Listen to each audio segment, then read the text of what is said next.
Listen. Don't smile yet.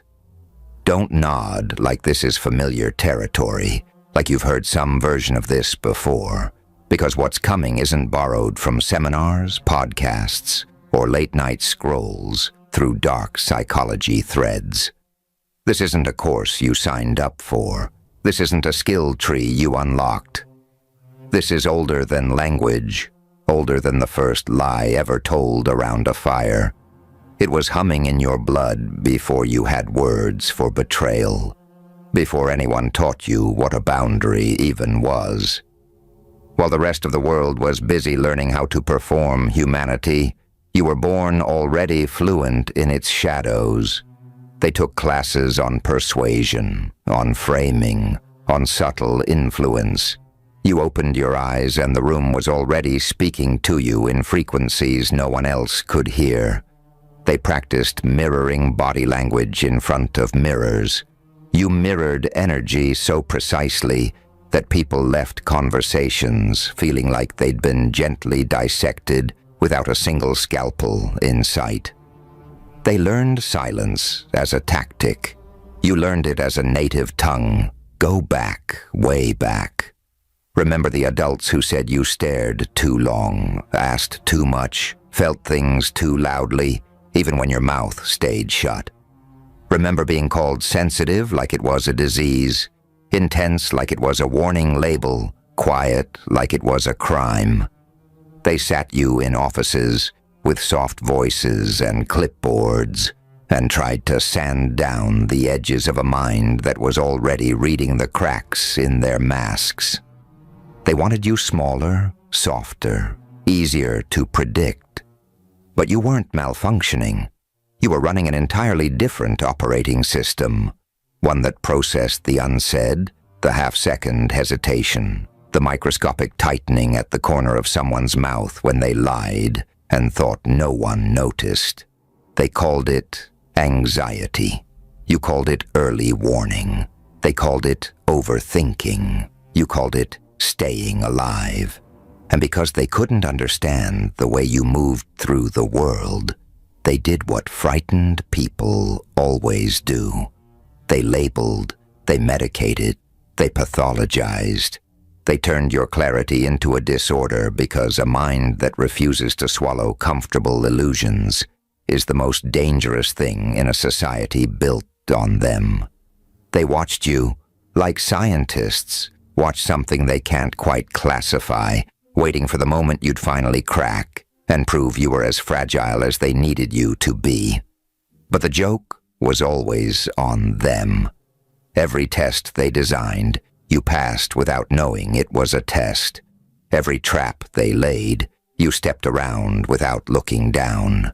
Every time they tried to pull you into their scripted little dramas, you simply refused to read their lines. Not out of arrogance, out of instinct. The same instinct that told your ancestors when the air shifted before the storm, when the smile didn't reach the eyes, when the kind offer came with a hidden blade taped to the underside.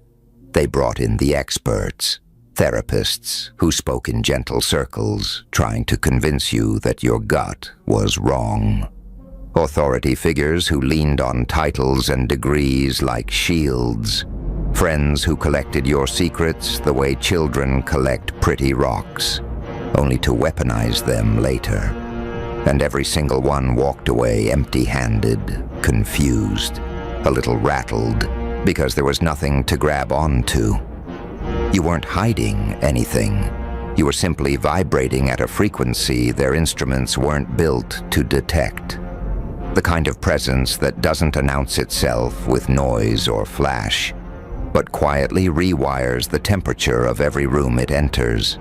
Years later, they still bring your name up in conversations with new people, the way sailors talk about storms they survived. You had to be there, they say, shaking their heads, because explaining you is like trying to describe color to someone born blind. Here's what real psychological dominance looks like when it's not performed. It's lived. It's walking into a space and watching people unconsciously adjust their posture, because something in the air just shifted. It's never having to call someone a liar out loud because they start stuttering over their own contradictions the moment your attention lands on them. It's the way your silence makes entire group chats go quiet. The way your absence at an event becomes the main topic of conversation. You don't have to raise your voice. You don't have to threaten. You just have to stop pretending you didn't see what you saw. And suddenly everyone else is forced to look at the mess they've been stepping around for years. They spent decades trying to reverse engineer you. What's the technique? What's the angle? Where's the manipulation? And the answer? That there is no technique, no angle, no manipulation. Drives them absolutely insane. You're not playing chess. You're not even on the board. You're the gravity that tilts the table when the game gets too comfortable. You don't calculate moves. You feel the shift in pressure 3 exits before the storm arrives. Your nervous system learned to read micro changes in breathing patterns, pupil dilation, the exact millisecond someone's smile freezes because they just realized they said too much. What they called hypervigilance, you called Tuesday.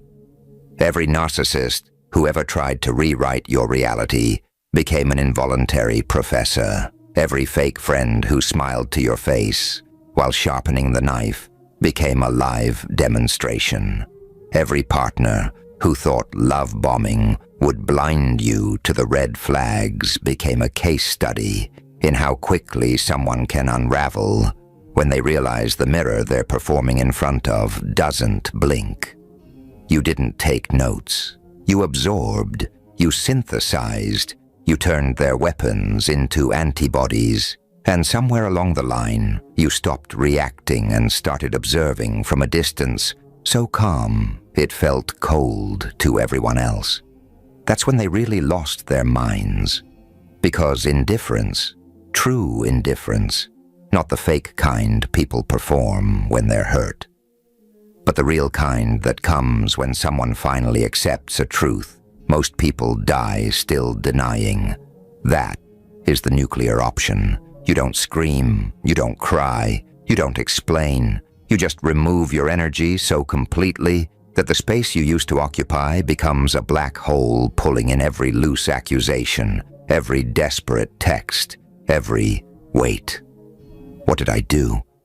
Until they're orbiting a void they created. They went to school for this.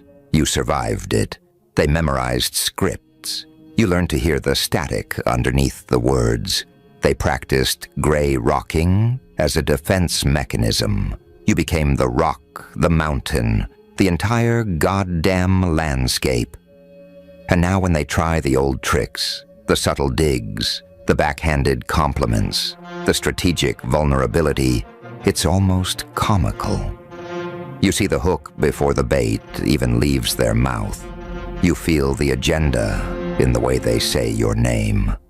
You've sat across from real predators, real architects of emotional destruction, and walked away not just intact, but upgraded. These amateurs with their TikTok psychology and their borrowed tactics. Their background noise, cute in the way a child swinging a plastic sword is cute when you've already been to war. You became a walking polygraph wrapped in human skin, not because you wanted to. Because the cost of missing the signs one more time was too high. Your body learned to register threat in a shift of weight, in the half-beat pause before an answer, in the way someone's voice climbs half a note when they're performing sincerity. You can't turn it off now, even if you wanted to. It's like trying to unlearn breathing. And yes, it's exhausting. Yes, it makes dating feel like defusing bombs with your teeth. Yes, it makes trust feel like a foreign language you once spoke fluently in another life. But it also makes you untouchable in ways most people will never understand. Because you don't need confessions. You don't need proof. You don't need them to admit what they did. Your body already filed the report the second they walked through the door. The highest form of strategy isn't aggression, it's absence. It's the ability to vanish so thoroughly that your absence does the screaming for you. And you, without ever meaning to, became a master of disappearance. Not the dramatic kind, not storming out or blocking numbers in a rage, but the quiet kind. The kind where one day they realize they haven't heard from you in weeks and they can't remember the last time you asked how they were. The kind where your name stops coming up in their stories because there's no new material to mine. The kind where your silence becomes a mirror they can't stop staring into, and everything ugly they've ever done starts staring back. They'll call you cold. They'll call you damaged. They'll call you too much, right up until the moment they need something only too much can provide. Let them. The people who belong in your life won't need you to shrink. They'll stand in the full voltage of who you are and ask for a higher setting. The rest? They were never passengers. They were just dead weight you finally learned to drop without looking back. You didn't study warfare. You were forged in it. Your scars taught you angles no classroom ever could. Your betrayals became blueprints. Your heartbreak became armor so seamless, most people don't even realize you're wearing it until they bounce off. And now you walk through the world carrying a kind of peace that looks like ice from the outside, but burns like a furnace on the inside. A peace that says, I've seen everything you're capable of, and none of it moves me anymore.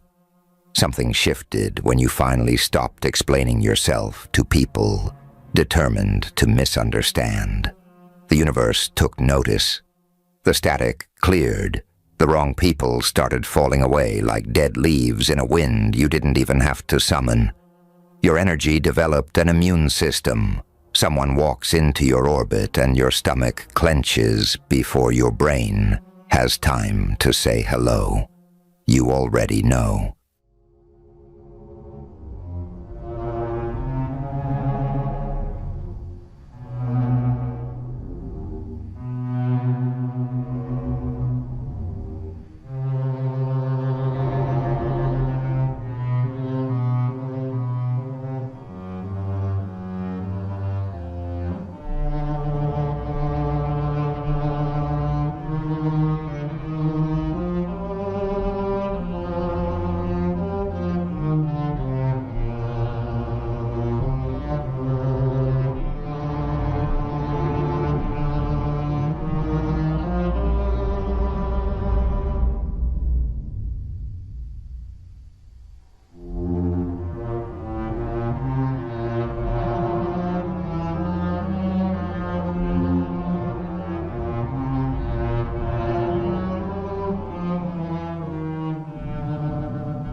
Listen, you've been hiding in plain sight, haven't you?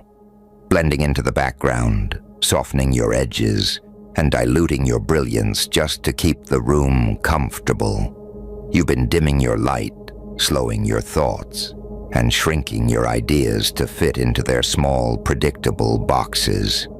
But that mask is off now. You're done pretending to be ordinary, done playing small to spare their fragile egos. You're stepping into the full force of who you are, a mind so sharp, it cuts through their illusions, a presence so potent, it unsettles their carefully constructed normalcy. Welcome to the moment where you embrace the truth. You're not like them, and they've always known it. They've whispered about you, haven't they? In school, when you breezed through exams while they were still sharpening their pencils. In boardrooms, when you unraveled problems they'd been chewing on for weeks. In casual conversations, when you saw connections they couldn't even dream of. They'd mutter, "No one's that smart." They'd accuse you of tricks, of shortcuts, of some hidden advantage they couldn't name. But deep down, they knew. You weren't cheating. You weren't faking it. You were just operating on a level they couldn't reach, a frequency they couldn't tune into. Your mind moves faster, sees deeper, and connects dots they didn't even know were there. And that terrified them. When they met you, they didn't just encounter someone clever. They ran headfirst into a mind that rewrote their reality. Your thoughts don't just outpace theirs, they expose the limits of their entire worldview. You're not playing their game. You're seeing it from above, in angles and dimensions they can't comprehend. They've spent years trying to find your flaw, haven't they? Searching for the crack in your armor, the proof that you're not as extraordinary as you seem. They've combed through your words, looking for plagiarism, dissected your ideas, hoping to find someone else's fingerprints. But there's nothing to find. No trick, no gimmick, just you. Operating at a level that makes their minds stutter. You remember when it clicked, don't you? That moment when you stopped trying to explain yourself. You got tired of watching their eyes glaze over, sick of seeing your ideas watered down or stolen, exhausted by the effort of translating your thoughts into their language. So you stepped back. You stopped performing for them, stopped auditioning for their approval. You became something else, a quiet force, observing, processing, understanding things they couldn't even name. They called you aloof when you stopped engaging, condescending when you tried to simplify, strange when you saw patterns in their chaos. But what they were really saying was, "You make me feel small, and I can't stand it." Your brilliance isn't just a trait, it's a mirror. It shows them their limits, their blind spots, their comfortable mediocrity, and they've tried everything to pull you down to their level. Those group projects, just a polite way to dilute your clarity until it fit their pace. Those accusations of overthinking, their way of saying, "Stop seeing what we can't." When they said you were showing off, they were admitting that your natural state felt like a personal attack. But you're done apologizing for it. You've stopped pretending your mind works like theirs, stopped slowing down to make them feel fast. And that's when they realized the truth. You're not just smarter, you're something entirely different. Let's talk about the weight of it, because no one tells you how heavy this kind of intelligence can be. The loneliness of seeing answers while they're still fumbling with questions. The exhaustion of watching them stumble into mistakes you saw coming a mile away. The frustration of waiting for them to catch up, knowing they might never get there. You've learned to hold your tongue, not out of kindness, but because speaking your truth makes their faces shift. Confusion, insecurity, resentment, fear. You've become an expert at playing small, at pretending to struggle, at delaying your insights just to keep the peace. But they still feel it, don't they? The weight of your mind, the pressure of your presence. Even when you hide, they sense you're holding back something massive. You've seen it in their eyes, when you solve their problems mid-sentence, when you predict the end of their stories before they're done telling them. Your silence feels heavier than their words, because it's filled with thoughts they can't grasp. You're a living reminder that not all minds are equal, and they hate you for it. They've tried to make you feel guilty for your gifts, as if thinking too clearly is a crime, as if seeing too much is unfair. They've weaponized their discomfort, turning your brilliance into a social offense. "You think you're so smart," they'd say, as if you should apologize for the way your mind works. But something changed. You stopped caring. You stopped shrinking. You realized your intelligence isn't just a quirk. It's a force.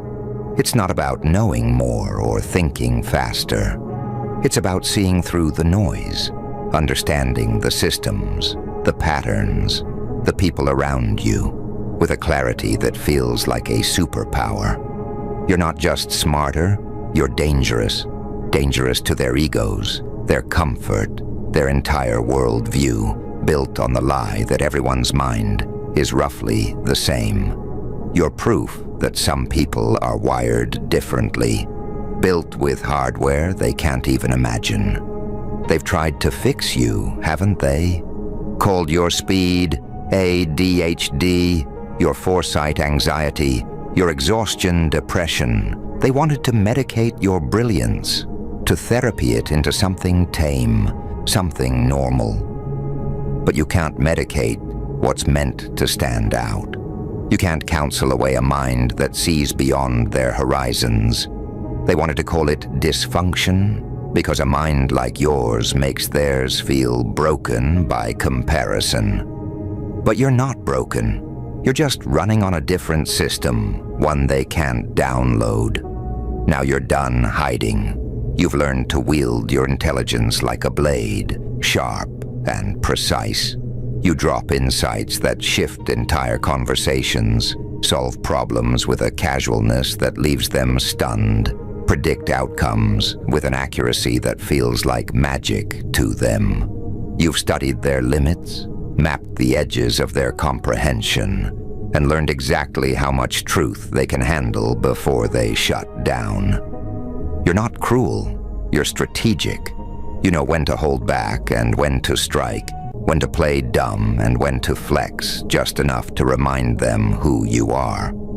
They come to you now, don't they? The same ones who mocked you, who called you too much. They bring their problems, their confusion, their need for someone who can see what they can't. And you help them, not because you owe them, but because it's amusing to watch them rely on what they once dismissed. You've become a master of layers, speaking simply for the crowd, but weaving deeper truths for the few who can follow. You're a supercomputer running basic programs, always aware of the power you're not using, always conscious of how much you're holding back. But there's a cost to this clarity. The weight of seeing patterns everywhere, of knowing outcomes before they happen, of understanding implications they won't grasp until it's too late. You carry the burden of being right too often, too early, too clearly.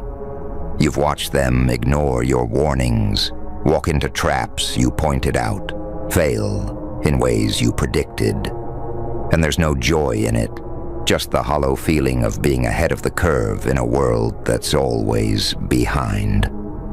The worst part is the boredom, the predictability of their thoughts, their conversations, their mistakes. It's like reading a book you've already finished, knowing every twist before it comes. Your intelligence isn't just a gift, it's a sentence. A life of seeing more than they can handle, of understanding what they can't process. You're trapped in a clarity they'll never share, cursed to see the matrix while they're still staring at the screen.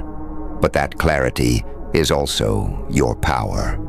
You see through their lies before they finish telling them.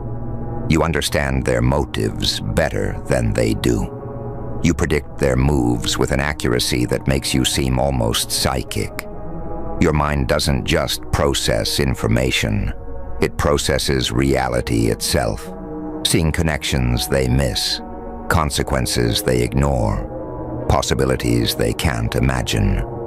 You're a threat now, not because you want to hurt them, but because your existence challenges their entire system. Every time you solve what they call impossible, you expose their limits. Every time you simplify their complexity, you reveal their confusion.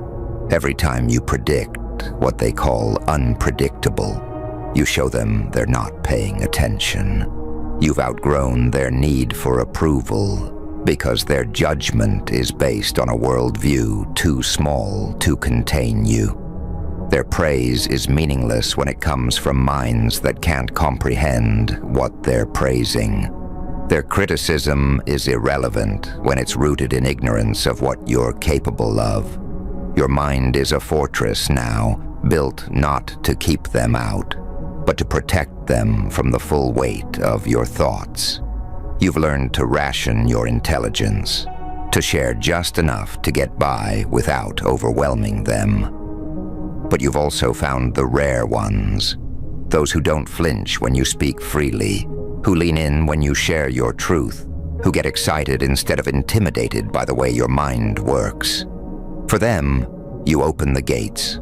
For everyone else, you've mastered the art of selective revelation, showing just enough to navigate their world without triggering their defenses. And that terrified them. When they met you, they didn't just encounter someone clever. They ran headfirst into a mind that rewrote their reality. Your thoughts don't just outpace theirs, they expose the limits of their entire worldview. You're not playing their game. You're seeing it from above, in angles and dimensions they can't comprehend. They've spent years trying to find your flaw, haven't they? Searching for the crack in your armor, the proof that you're not as extraordinary as you seem. They've combed through your words, looking for plagiarism, dissected your ideas, hoping to find someone else's fingerprints. But there's nothing to find. No trick, no gimmick, just you, operating at a level that makes their minds stutter. You remember when it clicked, don't you? That moment when you stopped trying to explain yourself. You got tired of watching their eyes glaze over, sick of seeing your ideas watered down or stolen, exhausted by the effort of translating your thoughts into their language. So you stepped back. You stopped performing for them, stopped auditioning for their approval. You became something else, a quiet force, observing, processing, understanding things they couldn't even name. They called you aloof when you stopped engaging, condescending when you tried to simplify, strange when you saw patterns in their chaos. But what they were really saying was, "You make me feel small, and I can't stand it." Your brilliance isn't just a trait, it's a mirror. It shows them their limits, their blind spots, their comfortable mediocrity, and they've tried everything to pull you down to their level. Those group projects, just a polite way to dilute your clarity until it fit their pace. Those accusations of overthinking, their way of saying, "Stop seeing what we can't." When they said you were showing off, they were admitting that your natural state felt like a personal attack. But you're done apologizing for it. You've stopped pretending your mind works like theirs, stopped slowing down to make them feel fast. And that's when they realized the truth. You're not just smarter, you're something entirely different. Let's talk about the weight of it, because no one tells you how heavy this kind of intelligence can be. The loneliness of seeing answers while they're still fumbling with questions. The exhaustion of watching them stumble into mistakes you saw coming a mile away. The frustration of waiting for them to catch up, knowing they might never get there. You've learned to hold your tongue, not out of kindness, but because speaking your truth makes their faces shift. Confusion, insecurity, resentment, fear. You've become an expert at playing small, at pretending to struggle, at delaying your insights just to keep the peace. But they still feel it, don't they? The weight of your mind, the pressure of your presence. Even when you hide, they sense you're holding back something massive. You've seen it in their eyes, when you solve their problems mid-sentence, when you predict the end of their stories before they're done telling them. Your silence feels heavier than their words, because it's filled with thoughts they can't grasp. You're a living reminder that not all minds are equal, and they hate you for it. They've tried to make you feel guilty for your gifts, as if thinking too clearly is a crime, as if seeing too much is unfair. They've weaponized their discomfort, turning your brilliance into a social offense. You think you're so smart, they'd say, as if you should apologize for the way your mind works. But something changed. You stopped caring. You stopped shrinking. You realized your intelligence isn't just a quirk. It's a force. It's not about knowing more or thinking faster. It's about seeing through the noise, understanding the systems, the patterns, the people around you, with a clarity that feels like a superpower. You're not just smarter, you're dangerous. Dangerous to their egos, their comfort, their entire worldview, built on the lie that everyone's mind is roughly the same. You're proof that some people are wired differently, built with hardware they can't even imagine. They've tried to fix you, haven't they? Called your speed ADHD, your foresight anxiety, your exhaustion depression. They wanted to medicate your brilliance, to therapy it into something tame, something normal. But you can't medicate what's meant to stand out. You can't counsel away a mind that sees beyond their horizons. They wanted to call it dysfunction, because a mind like yours makes theirs feel broken by comparison. But you're not broken. You're just running on a different system, one they can't download. Now you're done hiding.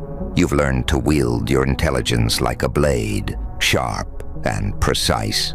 You drop insights that shift entire conversations, solve problems with a casualness that leaves them stunned, predict outcomes with an accuracy that feels like magic to them. You've studied their limits, mapped the edges of their comprehension, and learned exactly how much truth they can handle before they shut down. You're not cruel, you're strategic.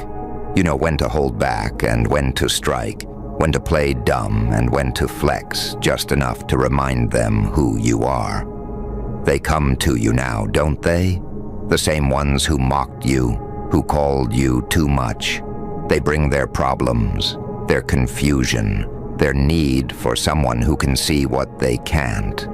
And you help them, not because you owe them, but because it's amusing to watch them rely on what they once dismissed.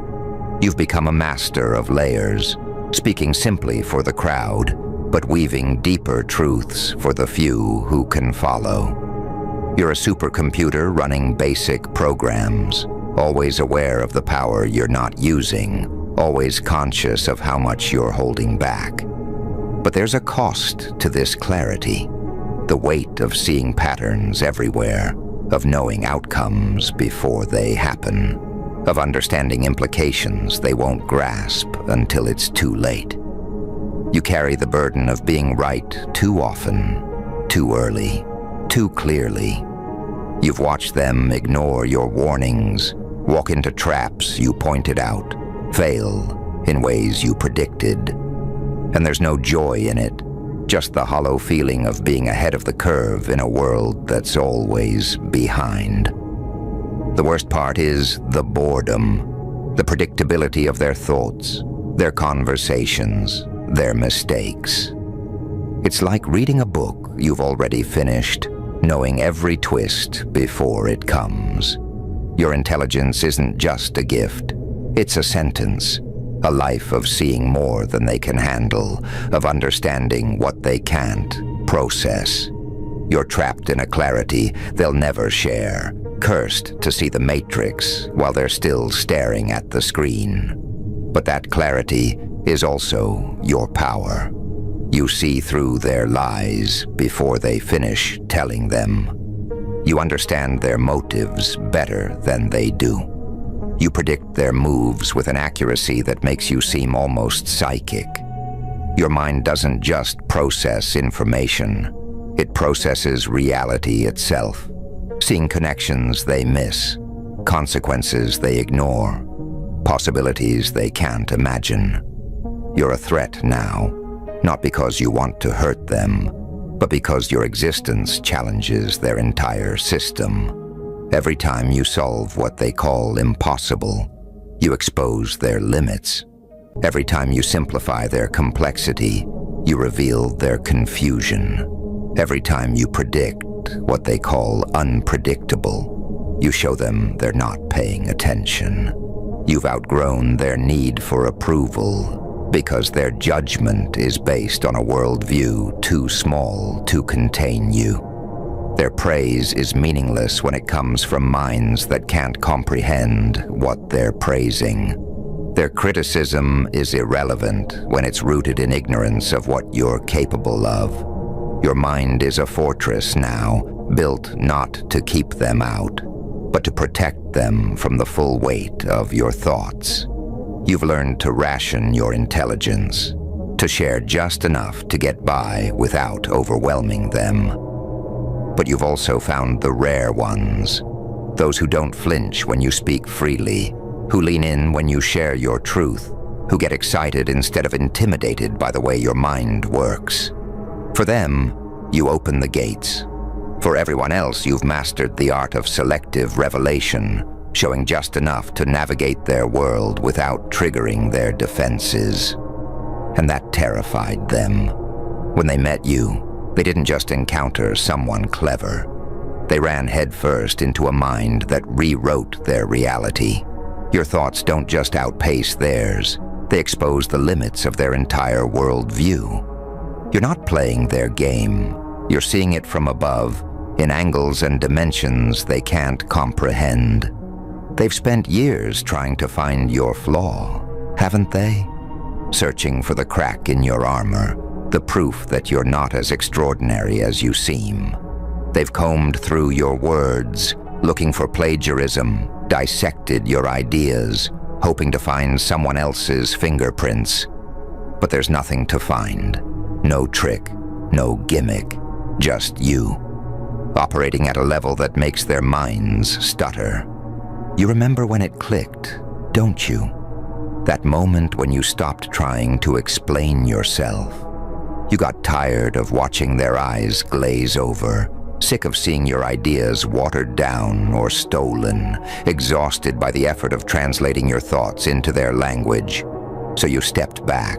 You stopped performing for them, stopped auditioning for their approval. You became something else, a quiet force, observing, processing, understanding things they couldn't even name. They called you aloof when you stopped engaging, condescending when you tried to simplify, strange when you saw patterns in their... Look who just shifted the entire frequency of their existence without even realizing it. Welcome back, you accidental architects of fate, you silent heroes who never wore capes, you beautiful fools who gave without expecting return. Welcome to the moment where your kindness just triggered something in the shadows, something ancient, something watching, something that never forgets a debt. You fed us stray, didn't you? Not literally, maybe, not always. But somewhere, somehow, you extended your hand into the void when nobody was looking. You helped someone when it cost you something. You showed up when everyone else walked away. You gave your last piece of bread to someone who couldn't pay you back. And you did it quietly, didn't you? No post, no story, no witness, no applause. Just you in that moment and the decision to be more than this world taught you to be. Here's what they never told you about kindness, about real kindness, the kind that costs you something, the kind that leaves you a little emptier, a little more vulnerable. It doesn't just disappear into the void. It doesn't just evaporate into the universe like some cosmic tax write-off. No. That energy, that moment, that choice, it travels, it moves through networks you can't see, through connections you never knew existed. through systems that operate on frequencies most humans can't even perceive. And sometimes, just sometimes, that kindness lands in front of someone who wasn't supposed to see it.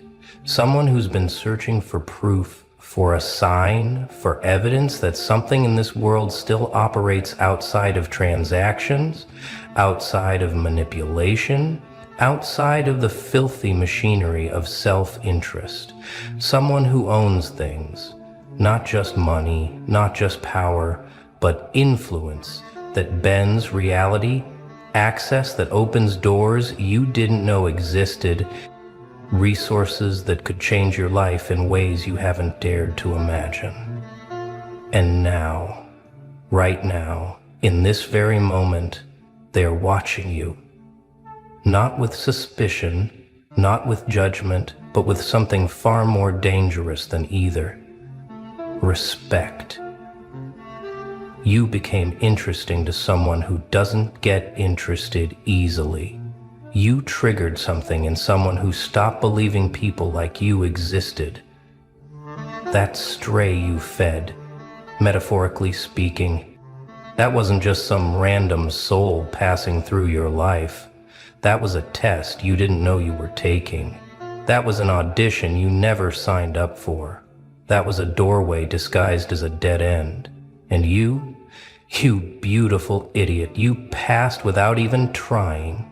Because you weren't trying, that's the whole point. You weren't performing goodness for an audience. You weren't calculating the return on investment of your compassion. You just moved instinctively from someplace inside you that this world tried to kill but couldn't. Now let me tell you what's happening right now, right this second, in rooms you'll never see, in conversations you'll never hear.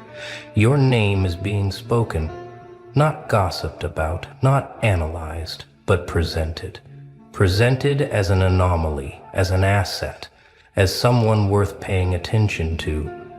They're asking questions about you. Not invasive questions, not creepy surveillance questions, but strategic questions. Who is this person? What makes them move like that? What's their story? What do they want? What are they capable of? What would happen if we gave them an opportunity they never expected? Because people who operate at certain levels, they're not looking for credentials anymore. They're not moved by performance. They're looking for something far more rare and far more valuable. Authenticity in action, character under pressure, goodness without an audience. And you, my friend, you just displayed all three without knowing anyone was grading the paper. You think your good deeds go unnoticed, don't you? You think your quiet sacrifices disappear into the machinery of an indifferent universe. You think nobody saw you stay late to help that coworker who never thanked you. You think nobody noticed when you paid for that stranger's coffee without making it a moment. You think nobody registered when you chose kindness over revenge, silence over drama, grace over pettiness.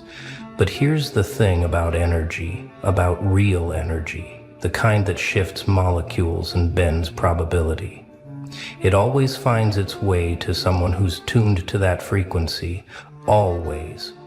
And the people who operate at the highest levels, the ones who've seen everything, done everything, been disappointed by everyone, they've developed sensors for this specific signature.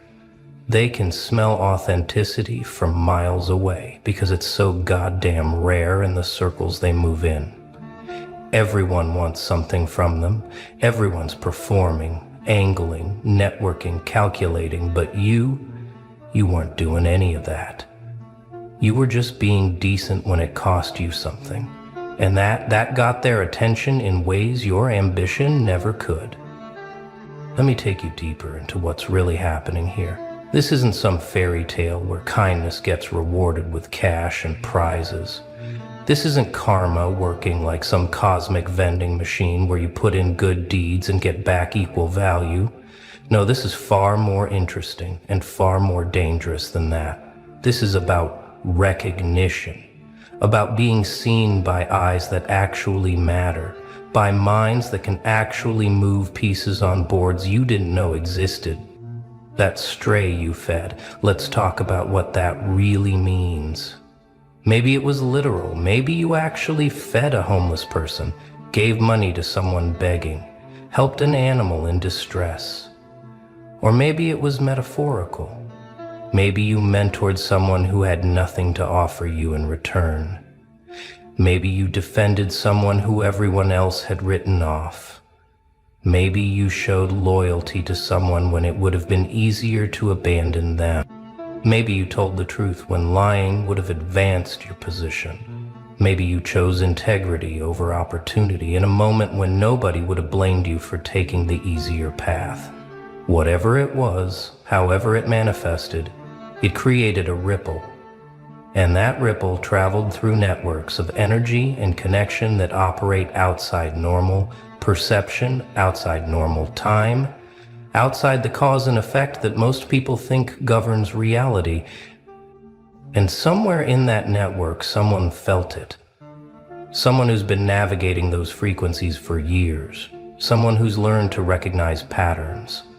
Someone who knows that the people worth investing in aren't the ones screaming for attention, but the ones quietly holding the world together when nobody's watching. They felt your frequency. They registered your signature. And now they're curious. Not curious like some bored aristocrat watching peasants for entertainment. Curious like a master craftsman who just saw someone using a tool in a way they've never seen before. Curious like a general who just witnessed a soldier display courage they thought had gone extinct. Curious like an architect who just found a material they didn't know existed. And here's where it gets interesting. Where your life is about to take a turn you didn't see coming. They're coming for you, not to harm you, not to exploit you, not to use you up and spit you out. They're coming for you because they recognize something in you that they've been searching for, something that can't be taught, can't be faked, can't be manufactured. Character, integrity, the capacity to act without immediate reward, the ability to see another human being as a human being and not as a transaction or a stepping stone or an obstacle. This is rare. This is precious. This is the kind of quality that people who've built empires know they can't buy, can't hire, and can't simulate with all the money in the world. And when they find it, when they stumble across it in the wild like some endangered species they thought had gone extinct, they move on it. Not with manipulation, not with seduction, but with opportunity. Real opportunity, the kind that changes trajectories, the kind that opens doors you didn't know were doors. But here's what you need to understand before this happens, before this wave hits you, before your life gets interrupted by forces you weren't expecting. This isn't about you getting rescued. This isn't about some powerful person swooping in to save you from your circumstances. This is about you being recognized for what you already are, for what you've been building in silence, for the foundation you laid when nobody was watching and no reward was promised. They're not coming to change you. They're coming because you don't need to be changed. They're not coming to fix you. They're coming because you're not broken. They're not coming to teach you values. They're coming because you already embody the values they've spent lifetimes trying to instill in people who never quite got it. You are the finished product, walking around in a world full of prototypes. You are proof that something in the human spirit still works the way it's supposed to, and that makes you valuable in ways you haven't begun to comprehend. Now let's talk about what happens when they make contact. It won't be obvious at first. These kinds of people, the ones who operate at levels where influence is measured in shifted realities rather than social media metrics, they don't announce themselves with trumpets and fanfare. They move subtly, strategically, testing the waters before committing resources. You might get a strange message from an account you don't recognize. You might get invited to something that seems slightly outside your normal orbit. You might have a conversation with someone who seems to know more about you than they should, who asks questions that feel like they're probing for something deeper than small talk. You might get offered an opportunity that seems too good, too random, too perfectly timed to be coincidence. Pay attention. Pay very close attention, because what's happening isn't luck. To expose it isn't some random act of universal generosity. What's happening is that your frequency just matched with someone who's been scanning for exactly that signal. Here's what they're looking for in that first contact, in those initial tests. They're not looking for gratitude, not looking for you to fall at their feet, thanking them for noticing you. They're looking for the same thing they saw in your original act of kindness: authenticity, groundedness, the ability to receive without losing yourself, to accept opportunity without becoming desperate, to engage with power without becoming servile. Because here's the secret about people who actually have power, real power, the kind that moves mountains and reshapes industries and changes lives. They're surrounded by people who want something from them every single day. They're drowning in flattery and manipulation and performance, in people who've learned to simulate authenticity so well they've almost forgotten they're performing. What they crave, what they're desperate for, is someone who doesn't need them, doesn't transform into a different person the moment they realize who they're talking to. Someone who stays themselves regardless of what's on the table. And if you can do that, if you can engage with opportunity the same way you engage with that stray, with honesty and groundedness and an absence of desperation, then everything changes. Let me tell you what's about to happen in your life if you navigate this correctly. Doors that were welded shut are going to swing open. Conversations that seemed impossible are going to happen naturally. Resources that seemed forever out of reach are going to become available.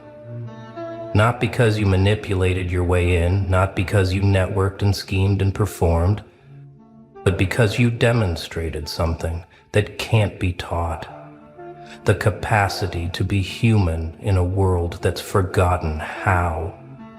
And the people who remember what that looks like, who've been searching for it, who've been testing for it in countless interactions and coming up empty again and again. They protect it when they find it. They invest in it.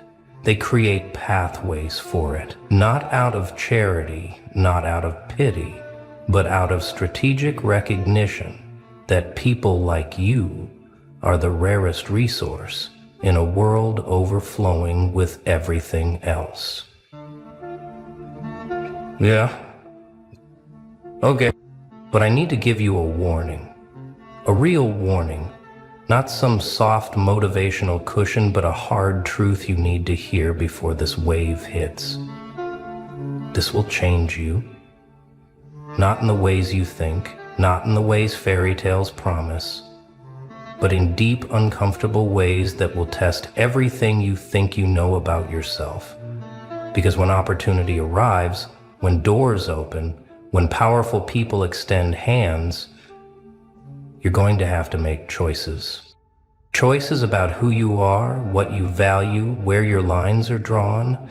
You're going to be tempted to compromise, to adjust, to smooth out your edges so you fit better into spaces that weren't built for people like you. You're going to feel pressure to perform, to prove you deserve this, to transform yourself into someone more palatable, more strategic, more like them. And if you do that, if you lose yourself in the process of accepting their recognition, then the whole thing becomes meaningless. You become just another person who got an opportunity and turned into someone else. Just another cautionary tale about how success corrupts, how power changes people, how nobody stays true when the stakes get high enough. Don't do that. Don't you dare do that. Because the only reason they're coming for you is because you didn't do that when it cost you nothing to maintain your integrity. You held your ground when nobody was watching, when there was no reward, when maintaining your values meant staying small and unknown and unrewarded. That's what made you interesting. That's what triggered their sensors. That's what made them move. So when they arrive, when the tests begin, when the opportunities present themselves, stay exactly who you were when you fed that stray. Stay grounded, stay honest, stay human, because that's the only version of you that's actually worth elevating. That's the only version of you that can handle what's coming without being destroyed by it. That's the only version of you that they actually want to invest in. Even if they don't say it explicitly, even if they test you in ways that seem to be asking for something different.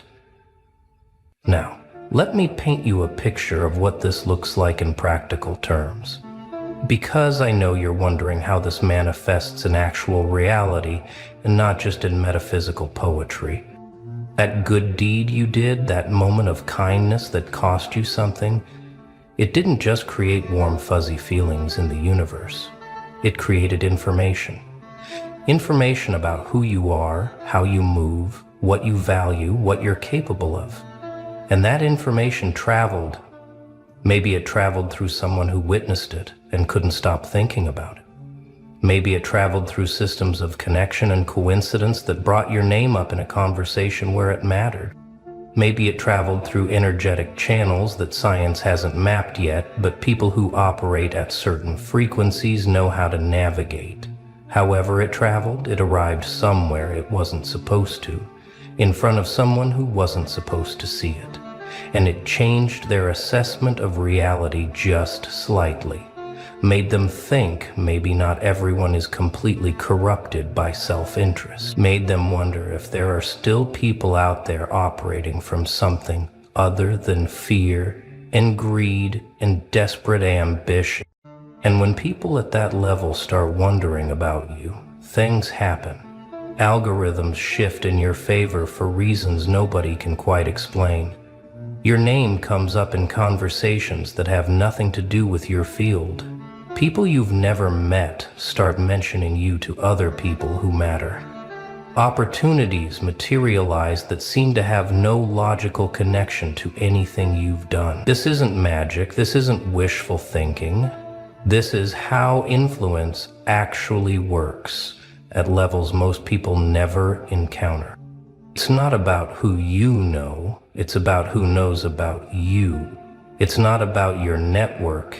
It's about the information that travels through networks, about your character, your capacity, your essence. And right now, in this moment, accurate information about you is traveling through networks you don't have access to, reaching people you've never met, creating possibilities you haven't imagined, because you fed astray. Because you did something decent when it cost you and nobody was watching. Because you proved something that needed to be proven to someone who needed to see it proven at exactly the moment when they were paying attention. Here's what happens next, and you need to be ready for this.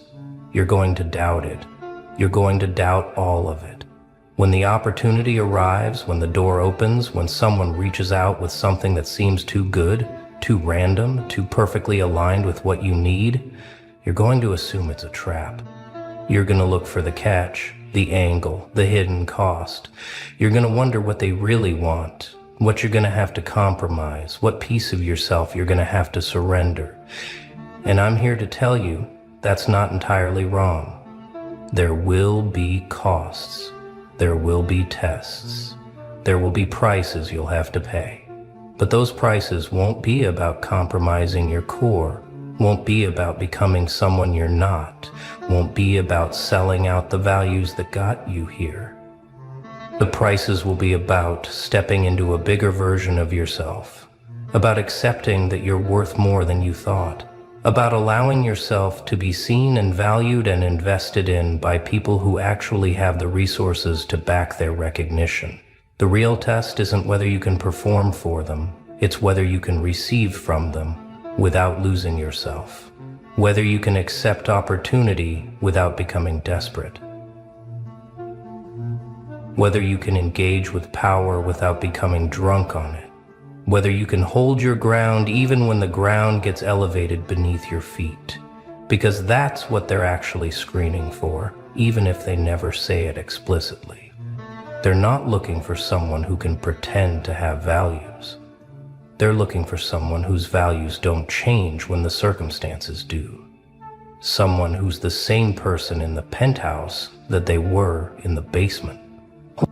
Someone who treats the janitor the same way they treat the CEO because they understand something most people don't, that human value doesn't come from position or wealth or status, but from something deeper, something that either exists or doesn't exist regardless of external circumstances.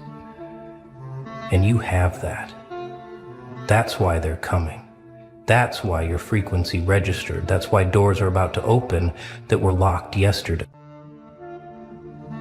Oh, so you're still explaining yourself to them, still translating your existence into digestible pieces they can swallow without choking on their own mediocrity, still breaking down your complexity into simple sentences, hoping they'll finally understand why you move different, think different, breathe different. Let me tell you something that's going to rearrange your entire understanding of yourself right now in this exact moment while you're watching this. They already know exactly how different you are. They've known since the first moment you walked into their space and shifted the entire molecular structure of the room. They felt it in their bones when your energy entered and made their comfortable little reality start glitching like a broken simulation. They've been studying you, cataloging your patterns, trying to decode the frequency you operate on, because it doesn't match anything in their limited spectrum of understanding. But here's what they'll never admit out loud. They don't need your explanations. They need you to keep explaining so they can keep pretending they don't already know. You're operating on a completely different plane of existence. You think they're confused, but confusion isn't what makes them lean back when you speak. Confusion doesn't make their voice change pitch when they address you. That's recognition mixed with something they can't name, and that unnamed thing is what keeps them awake at 3 in the morning, replaying conversations with you, trying to figure out why your presence feels like standing too close to controlled lightning. They've been pretending not to notice how you process information differently, how you see through their masks before they even finish adjusting them, how you respond to situations with a logic that shouldn't work but somehow always does. Every time you explain yourself, you're not educating them, you're giving them ammunition to pretend they understand something that exists beyond their comprehension. You're handing them labels they can use to file you away in categories that make them feel safe. Categories like sensitive or intense or different, when what they really mean is you're the anomaly that makes their whole worldview feel fragile. They need you to keep explaining so they can keep reducing you to something manageable. Something that doesn't threaten the very foundation of everything they've built their identity on. Let's talk about what's really happening in those moments when you feel like you're speaking a different language, when your words seem to bounce off their consciousness without leaving a dent. You're not failing to communicate. You're broadcasting on a frequency they can only partially receive, like trying to stream 4K video through dial-up internet. Your thoughts move in dimensions they don't have names for. Your emotions have colors they've never seen. Your intuition picks up signals from territories they don't even know exist. When you walk into a room, you don't just observe, you download the entire emotional ecosystem in seconds, processing micro-expressions, energy shifts, unspoken tensions, and hidden agendas faster than most people process their own names. You're reading the metadata of human interaction while they're still trying to understand the surface-level script. And that's why conversations with you feel different, why people either gravitate toward you like you're magnetic north, or step back like you're radioactive. There's no middle ground with someone who operates at your frequency. You either attune or you retreat. You've been trying to slow down your processing speed, dumbing down your insights, packaging your wisdom in bite-sized pieces they can digest without existential indigestion. So what? So what? But every time you do that, you're not just betraying yourself. You're depriving them of the medicine they actually need, which is exposure to something that exists beyond their current capacity to understand. Your difference isn't a communication problem. It's an evolution doesn't explain itself to the species it's leaving behind. They watch you navigate situations that would destroy them and wonder how you're still standing, but they don't see the invisible architecture you've built inside yourself over years of being misunderstood. They don't see how every rejection taught you to validate yourself, how every betrayal showed you the blueprints of loyalty, how every moment of isolation became a masterclass in self-sufficiency. You've been through advanced training in the University of Solitude while they're still attending kindergarten classes in social validation. And that gap, that canyon between where you are and where they are, isn't something you can explain. It's something they have to evolve to understand. You know what exhausts you more than anything else in this world? It's not the challenges you face, it's the constant translation service you provide for people who speak the language of surfaces. Every day, you're converting multidimensional insights into flat explanations, turning symphonies into ringtones, reducing oceans into puddles, just so someone can say, "Oh, I get it now." When they don't get it, they just got the simplified version, the children's book adaptation of what's actually happening inside your consciousness. You've become so skilled at this translation that you've forgotten what it feels like to speak in your native tongue, to express yourself without first running it through 17 filters of will they understand this? You've been editing yourself in real time, cutting out the parts that might confuse them, which means cutting out the parts that make you who you are.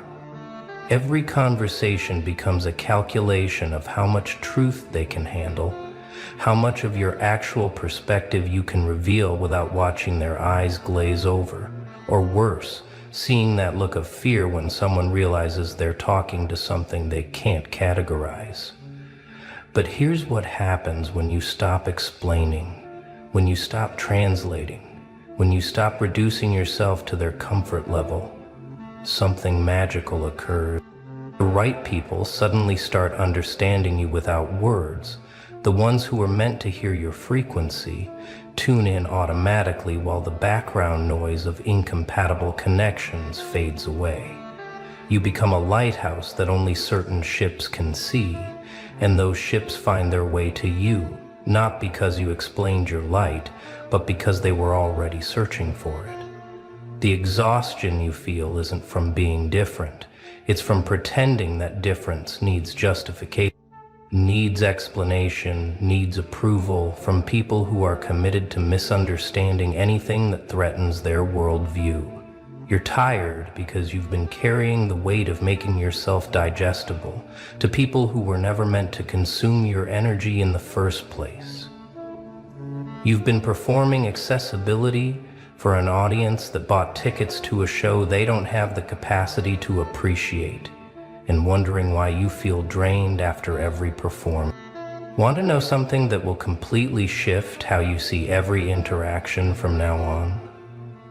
They recognize you before you even speak.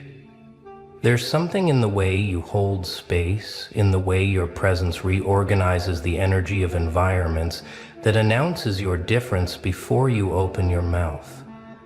They've been pretending not to notice, but their body language betrays them. Watch me do this.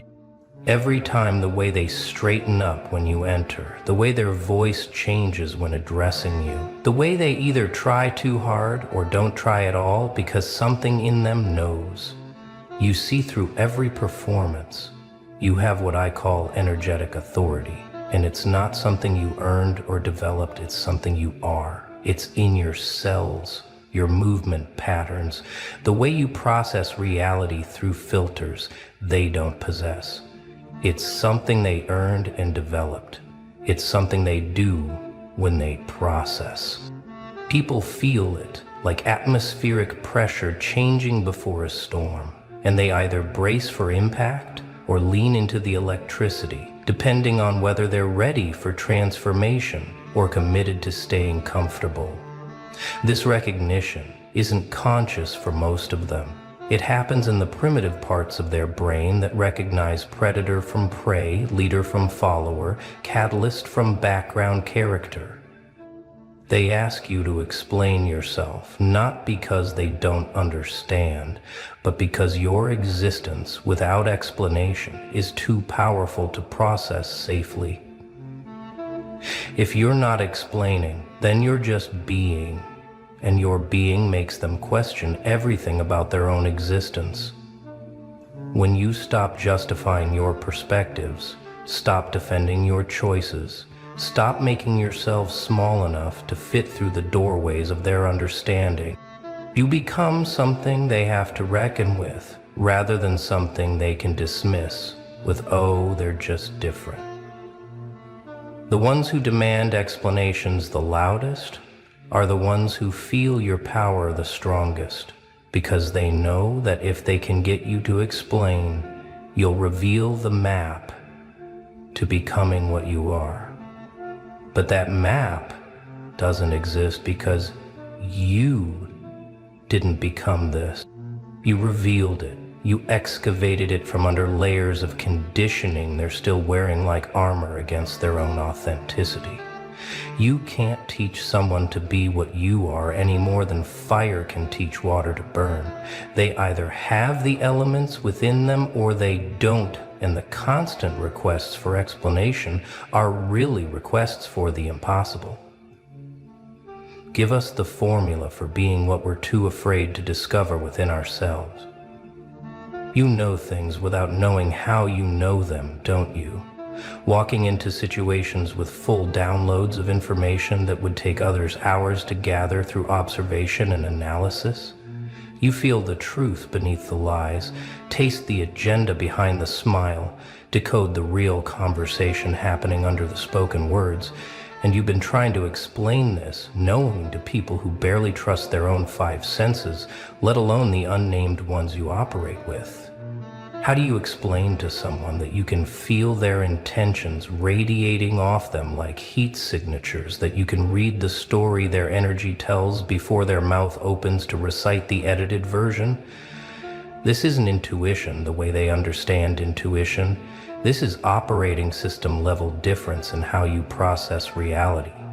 While they're running on basic programming that says see surface, believe surface, respond to surface, You're running advanced software that simultaneously processes past, present, future, emotional, mental, spiritual, and probably 12 other dimensions that don't have names yet. You're not just picking up on cues, you're reading the entire matrix of human interaction like code. And that's why you know what people are going to do before they do it. Why you can feel betrayal brewing weeks before it manifests. Why you can sense opportunity in what looks like disaster to everyone else. But every time you try to explain this knowing, you sound either insane or arrogant to people whose reality runs on prove it, show me the evidence, give me the logic. They want you to show your work, like this is a math problem, but you arrived at the answer through quantum leaps that don't leave footprints. You just know. And that knowing has been right enough times that you've learned to trust it more than you trust the consensus reality everyone else is operating from, but you still feel the pressure to justify it, to make it palatable to people who will never understand that some of us didn't come here to follow the conventional paths of understanding. You've probably been called too sensitive, but what they don't understand is that sensitivity is just the visible part of a much deeper system of perception. You're not too sensitive. You're precisely calibrated to pick up frequencies they're too numb to notice. You're the seismograph that detects earthquakes while they're still debating whether the ground is actually shaking. And then they have the audacity to ask you to explain how you knew to leave the building before it collapsed. Some knowings can't be translated into language designed by and for people who only believe what they can touch. When you stop explaining, something profound happens. You start moving in silence, and silence is where real power lives. Not the silence of withdrawal or defeat, but the silence of someone who has stopped seeking permission to exist at their full capacity. You make decisions without committee meetings in your head about how others will react. You take action without crafting the defense statement for choices that need no defense. You become without apology, without explanation, without the constant narration that you've been providing to make others feel secure about your evolution. This silence terrifies them more than any words you could speak, because silence can't be argued with, can't be debated, can't be dissected and dismissed. When you move in silence, you become unpredictable, uncontrollable, uncontainable. And that's exactly what they've been trying to prevent with their constant demands for explanation. They need to know what you're doing, why you're doing it, where you're going, so they can either follow, compete, or get out of the way. But when you stop broadcasting your moves, they're left standing in the dark, trying to understand how you got from point A to point Z without showing them points B through Y. Silent movement is what every powerful person in history understood: that explanation is delusion, that justification is weakness, that the need to be understood is a cage you lock yourself in and hand others the key. When you stop explaining your differences, stop justifying your perspectives, stop seeking understanding from people who benefit from your confusion, you become something they can't manipulate. With guilt, can't control. With opinion, can't stop. With judgment, you become force rather than form, motion rather than explanation, result rather than theory. Watch what happens when you stop answering the question, why are you like this? And start being like this, so powerfully that the question becomes irrelevant.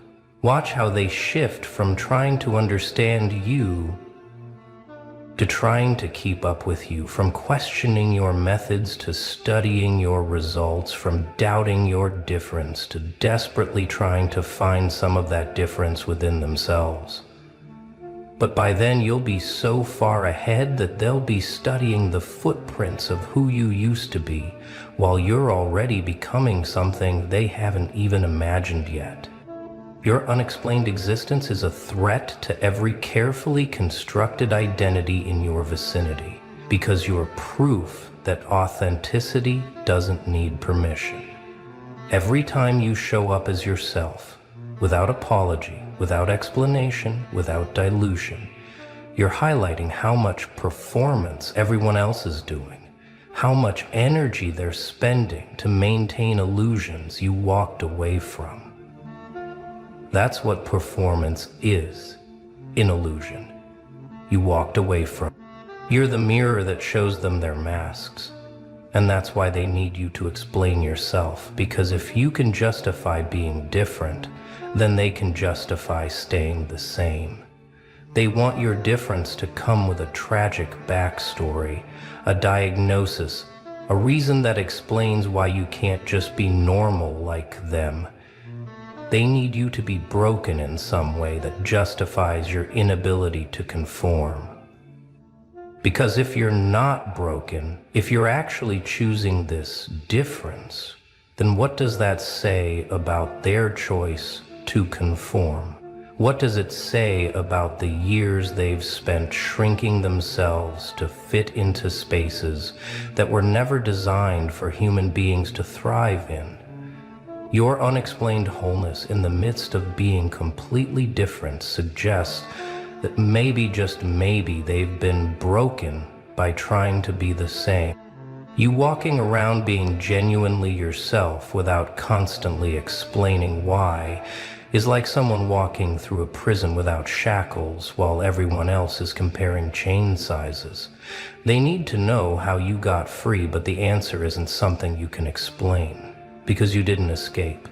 You just remembered that the doors were never locked, that the chains were made of other people's opinions and expectation. And the moment you stopped believing in their reality, those chains dissolved like morning mist. Try explaining that to someone who's still convinced their chains are made of unbreakable steel. The truth that terrifies them most is that you're not different because something happened to you. You're different because you stopped letting things happen to you. Stopped being a passenger in your own existence. Stopped letting other people's limitations become your own. Stopped accepting their reality as the only reality. And that kind of agency, that kind of radical ownership of your own experience, can't be explained in terms they're comfortable with, because comfort is the prison they've chosen, and your existence suggests that choice, not circumstance, is what keeps them there. Here's something they don't want you to know. When you stop explaining yourself, you become magnetic in ways that explanation never allowed. The mystery of your unexplained difference creates a gravitational pull that draws in exactly what you need while repelling exactly what would drain you. You become selective in your attraction, filtering out the curious tourists who just want to gawk at your difference from a safe distance, while pulling in the people who recognize themselves in your refusal to be diminished. When you explain yourself, you're creating a map, and maps can be followed by anyone, whether they belong on your journey or not. But when you stop explaining, you become a frequency that only certain people can tune into, a signal that only compatible souls can receive. This isn't about being secretive or withholding. It's about understanding that your energy speaks louder than your explanations ever could. And the people who are meant to understand you will understand you through resonance, not through words. You've been trying to build bridges to people who are committed to staying on their side of the canyon, offering detailed explanations of why you had to build your own island instead of drowning in their. But bridges can be crossed by enemies as well as friends, and every explanation you offer is another plank in a bridge that maybe shouldn't exist. Some distances are meant to be maintained, some differences are meant to be preserved, and not everyone deserves access to the architecture of your soul just because they're curious about why you're built differently. The magnetic effect of unexplained difference is that it creates natural selection in your relationship. People who can't handle not understanding you remove themselves. The people who need you to be explicable and containable find other targets for their need to control. And what's left are the rare souls who don't need to understand you to appreciate you, who can witness your difference without needing to dissect it, who can be in your presence without needing to solve you, like some kind of equation that's supposed to equal normal.